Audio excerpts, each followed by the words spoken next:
ایک شخص نے کہا تم خدا کو کیوں نہیں مانتے؟ چلیں آپ بتائیں میں خدا کو مانوں بھی تو کیوں مانوں؟ کیا کوئی خدا میرے بلانے پر زمین پر آئے گا، میرے بجلی کے بل ادا کرے گا، بچوں کی فیسیں دے گا، میری گاڑی کی قسطیں ادا کرے گا، میرے مکان کا جو قسط ہے یا جو لون ہے وہ ادا کرے گا، اور اس کے بعد مجھے ایک بہترین سے قالین پہ بٹھا کر کہیں اوپر عرش پہ لے کے جائے گا؟ نہیں،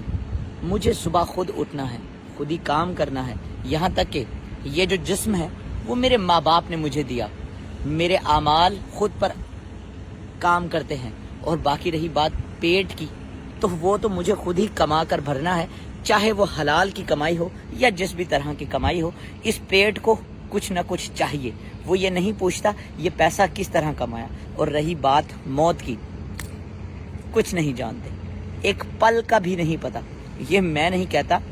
گرو نانک بھی کہتے ہیں، گرو گرنتھ میں بھی لکھا ہے کہ آپ کو ایک سیکنڈ کا بھی نہیں پتا کہ ایک سانس کھینچو گے اور اگلی نکالتے ہی آپ پرلوک پہنچ جاؤ گے۔ مگر سوچنے کی بات ہے اس سارے عمل میں اللہ، بھگوان، کرشن، جیزس، الہیم، ادونوئے، یہ سب کہاں ہیں؟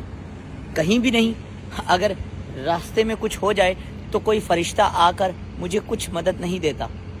اگر ایسا ہو کہ میں صرف سویا رہوں، میرے بینک میں پیسے آتے رہیں، میرے بچے خود سکول جاتے رہیں، ہمیں کوئی بیماری نہ لگے،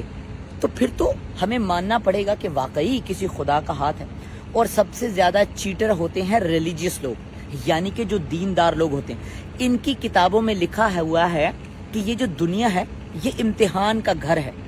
مگر جب ان کے باپ دادا کو کینسر ہو جاتا ہے یا ہارٹ اٹیک ہو جاتا ہے، یہ اللہ کے پاس نہیں جاتے، یہ کسی مسجد میں جا کے اس ہارٹ اٹیک کے پیشنٹ کو، اس مریض کو نہیں رکھتے، اس کینسر کے مریض کو نہیں رکھتے، یا اس ایکسیڈنٹ والے کو مسجد میں نہیں لے کے جاتے، نہ کسی چرچ میں لے کے جاتے ہیں، نہ کسی مندر میں لے کے جاتے ہیں۔ یہ بھاگتے ہیں سائنس کے پاس، یہ بھاگتے ہیں ڈاکٹر کے پاس، یہ کہتے ہیں ڈاکٹر صاحب میرے بابو کو بچا لو، ڈاکٹر صاحب ڈرپ لگا دو، ڈاکٹر صاحب ٹیکا لگا دو، ڈاکٹر صاحب آپ عیسائی ہو، کرسچن ہو، یہودی ہو، ہندو ہو، کافر ہو، شیعہ ہو، سنی ہو، کچھ بھی ہو، بس میرے باپ کو بچا لو، میرے بیٹے کو۔ تو پھر بھائی اس کو اپنی مسجد میں لے کے جایا کرو، جو مسجدیں آپ کو نفرت کرنا سکھاتی ہیں ان مندروں میں لے کے جایا کرو، جہاں پہ شودروں کو جو ہے وہ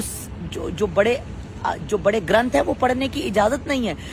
وہاں چرچز میں لے کے جایا کرو جہاں لکھا ہوا ہے کہ خدا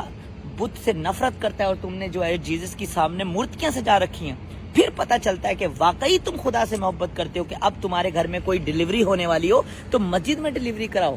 تاکہ عورت اگر مرے تو خدا پہ الزام دے سکو۔ اور جب تمہارے بھائی کا یا کسی رشتہ دار کا یا اپنے کا یا کسی کا ایکسیڈنٹ ہو، یا ایون کہ تمہارا بھی ہو، تو لوگوں کو کہنا مجھے ہسپتال نہ لے کے جاؤ، کیونکہ دنیا امتحان کی جگہ ہے، مجھے جلدی جلدی اللہ سے ملنا ہے۔ کیوں نہیں کرتے؟ ہاں، ادھر نکل کے نا ڈرامہ اس طرح پکڑتے ہیں، نہ دین ملا نہ دنیا۔